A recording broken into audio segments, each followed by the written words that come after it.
concrètement, il faut dire d'abord que le Sénégal s'est engagé dans ce projet effectivement en 2018, mais pour des problèmes institutionnels, nous avons connu un retard dans le démarrage de la phase opérationnelle.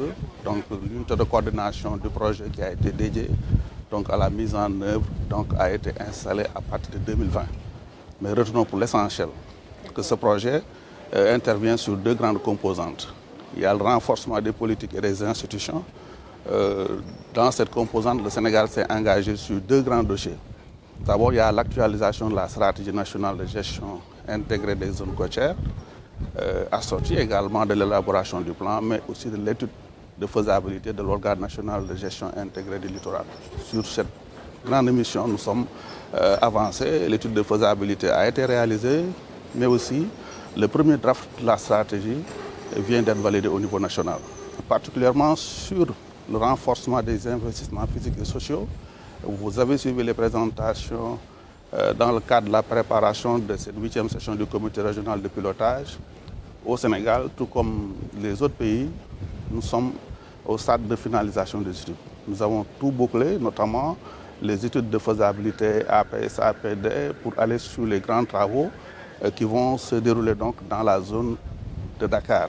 Je veux parler de l'île de Gorée que vous connaissez bien, que nous comptons protéger donc, intégralement en ciblant la partie basse qui bénéficiera donc d'une digue de protection, donc avec des investissements assez importants, mais aussi en partie donc, dans la corniche ouest de Dakar, où aussi nous allons apporter notre contribution sur la stabilisation de cette zone contre les régions côtières.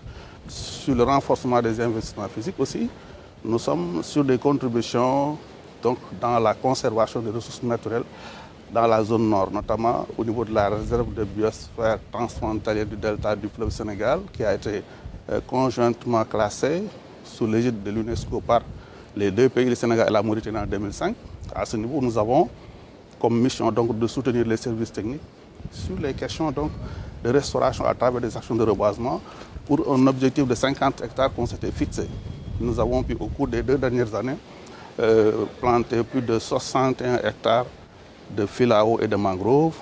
Mais ensuite, nous avons soutenu les services techniques sur l'acquisition d'équipements et la réalisation d'infrastructures, notamment 2 postes de garde, des drones donc, suivis de formation, mais aussi un accompagnement des collectivités, des communautés locales sur des projets productifs pour améliorer donc, leurs conditions d'existence, pour qu'elles soient à même de mieux participer donc, à la cogestion donc, de ces ressources naturelles.